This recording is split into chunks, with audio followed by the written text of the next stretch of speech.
Olá, sejam todos muito bem-vindos! Hoje a gente vai conversar sobre um assunto que, no fundo, todo mundo já pensou a respeito: a providência divina. Sabe, é aquela ideia que vem à nossa mente, principalmente naqueles momentos em que a gente olha para a vida e busca um amparo, uma resposta. E para guiar essa nossa conversa, a gente vai se basear no estudo sistematizado da doutrina espírita. Assim, nós temos uma base bem sólida e didática para entender direitinho esse tema que é tão importante. Bom, então vamos direto ao coração da questão. A pergunta que muitas vezes fica ecoando baixinho dentro da gente é: será que existe mesmo um cuidado maior olhando por nós? Pensa um pouco. Naqueles momentos de maior aperto, sabe? Aquelas fases que parecem que testam todos os nossos limites. É bem nessas horas que a gente se pergunta: com tudo isso acontecendo, será que estamos por nossa conta, sozinhos neste mundão? E é para essa nossa inquietação que a doutrina espírita oferece uma resposta. Uma resposta que busca ser ao mesmo tempo um consolo e algo que faça sentido para a nossa razão. Então, vamos juntos entender o que é exatamente a providência. De um jeito bem simples, providência é o cuidado de Deus. Mas olha, não é um cuidado que aparece só na hora da emergência, não.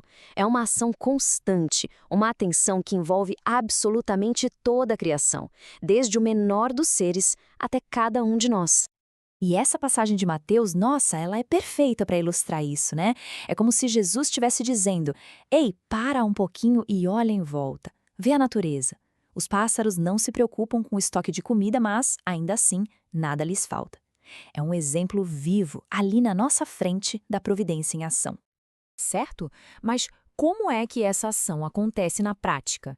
É igual para todo mundo, para todos os seres? A resposta é não. A atuação da providência é inteligente. Ela se adapta à natureza de cada criatura.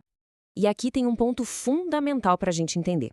Na natureza, nos animais, por exemplo, a providência age pelo instinto, pelas leis naturais, é algo que guia de forma quase irresistível para manter o equilíbrio. Agora, com a gente, seres humanos, a história é outra.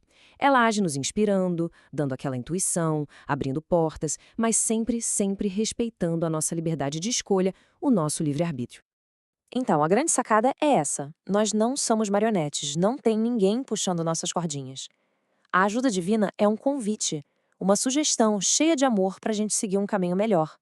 Mas a decisão final de aceitar esse convite e fazer acontecer, essa é sempre nossa. Pois é, isso nos leva ao ponto que talvez seja o mais difícil de encaixar na nossa cabeça. Se existe todo esse cuidado, por que a vida tem tanta dor, tanto desafio? Vamos tentar entender qual é o propósito das provações. Essa é a pergunta de US$ 1 milhão, não é mesmo? Parece uma contradição. A existência do sofrimento parece que anula a ideia de um cuidado divino. Mas a visão espírita nos convida a usar uma lente diferente para enxergar essa aparente incoerência. E a chave da questão está bem aqui. As dificuldades que a gente enfrenta não são um castigo, elas são, na verdade, ferramentas. Pensa numa academia. Os exercícios são difíceis, mas fortalecem os músculos, certo? As provações são a ginástica da alma. Cada desafio nos ensina, nos fortalece e nos empurra para frente na nossa jornada. E olha que conselho prático e maravilhoso que o benfeitor Emmanuel nos deixa. Ele nos convida a fazer um exercício, mesmo no meio da tempestade, mudar o foco. Olhar com atenção para tudo de bom que ainda nos cerca. Pode ser a saúde, um amigo, um teto. E ele completa dizendo que, quando a gente se apoia na fé e na paciência, a nossa percepção muda. A gente começa a perceber a mão da providência agindo.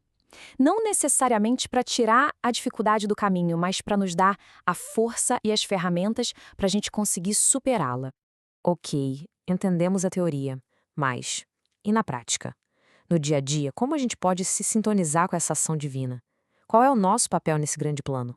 Existem 3 atitudes que nos ajudam muito nessa sintonia.